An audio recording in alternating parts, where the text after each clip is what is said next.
সম্মানিত শরীর, আমি যাযাবর মুস্তাফিজ যাযাবর চ্যানেলের পক্ষ থেকে জানাই ঈদুল আজহার বরকতময় শুভেচ্ছা।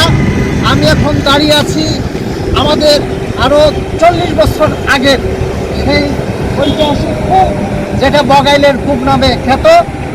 সেই কূপ যখন ছিল তখন এটাকে প্রতিরোধ করার কোনো সক্ষমতা এদেশের মানুষের ছিল না।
फिर